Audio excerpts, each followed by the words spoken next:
मेरा नाम शिवानी है। घर की बड़ी बेटी मैं और मेरा छोटा भाई, बस हम दो ही हैं। मम्मी डैडी मेरे बहुत अच्छे हैं, मुझे बहुत सपोर्ट किया, जितना चाहा मुझे पढ़ाया। मैंने भी बीएड किया है। हमेशा से मुझे टीचर ही बनना था। मुझे बच्चे अच्छे लगते हैं। परिवार और अपने सपने के बीच मुझे कभी प्यार में गिरने का समय ही नहीं मिला। मैं शुरू से ही अरेंज मैरिज चाहती थी। मम्मी पापा जो भी मेरे लिए लड़का देखेंगे वो अच्छा ही होगा। मुझे पता है वो मेरी हाँ जरूर पूछेंगे। अब मम्मी पापा ने मेरी शादी की तैयारियां तेज कर दी है। एक लड़का इस परिवार में मुझे देखने आने वाला है। लड़के की तस्वीर उसके पहले आ गई है। पापा पहले लड़की की खोज खबर अच्छे से निकलवा लेते हैं, फिर ही मुझे किसी की तस्वीर दिखाते हैं। अब आज रविवार भी आ गया। मुझे लगा शायद वो भी रिजेक्ट हो गया होगा, इसलिए अभी तक मुझे लड़का दिखाया नहीं गया। मैं सोकर उठी तो मम्मी मेरे कमरे में आई। बोली, बेटा लड़के वाले आने वाले हैं, तू तैयार हो जा। बहुत ही शॉर्ट नोटिस में मुझे तैयार होने को बोला। लड़के वाले आ गए। मैं अभी भी किचन में हूँ, नाश्ते और चाय की प्लेट जमा रही हूँ। बाहर से मुझे बात करने की आवाज़ें सुनाई दे रही है। कुछ ही मिनटों के बाद मम्मी की आवाज़ आई। मैं बाहर ट्रे लेकर गई। ट्रे रखकर मैंने सबसे पहले उसके मम्मी और पापा को नमस्ते किया।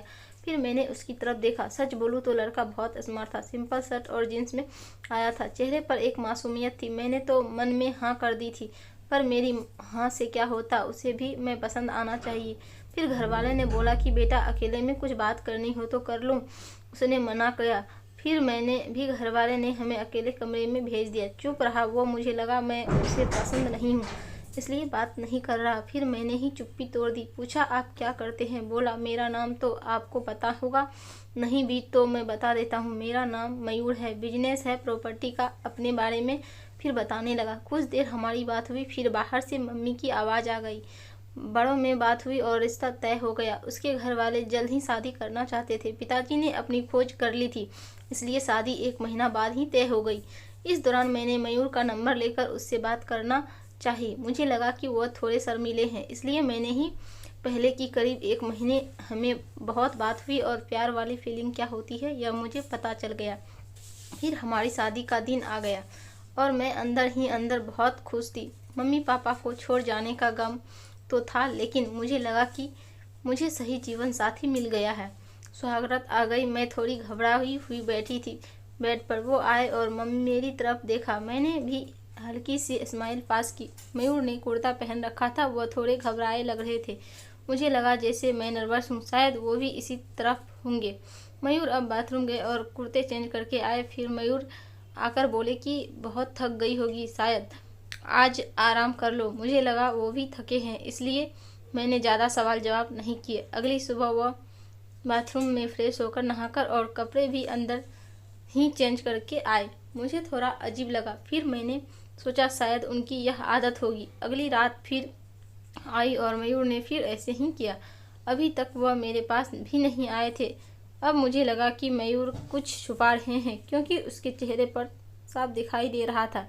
अगली रात जब वह बाथरूम से कपड़े चेंज करके आए तो मैंने उन्हें टोक ही दिया। आप क्या छुपा रहे हैं? कुछ बात है तो आप मुझसे कह सकते हैं। वो बोले, बात तो है, जल्दी ही तुम्हें पता चल ही जाएगा, फिर तुम्हें शायद बुरा लगेगा। मैंने बोला, आप नहीं बताएंगे तो ज़्यादा बुरा लगेगा। उन्होंने अपना शर्ट खोला और फिर उसे कुछ कहना नहीं पड़ा। मैं खुद ही समझ गई। उसके चेस्ट पर एक लड़की के नाम का टैटू था, रिया। अब मैं चुप हो गई और चुपचाप बेड के साइड पर सो गई। वो मुझसे बात करने की कोशिश करना चाह रहे थे, लेकिन फिर वो भी बेड के दूसरी साइड पर सो गए। अगले दिन मेरा मुंह उतरा हुआ था। मुझे इस बात का ज़्यादा दुख था कि उसने मुझसे यह बात छिपाई। हाँ, हमें कम समय मिला, लेकिन फिर भी इतना समय था कि वो मुझे बता सकते थे।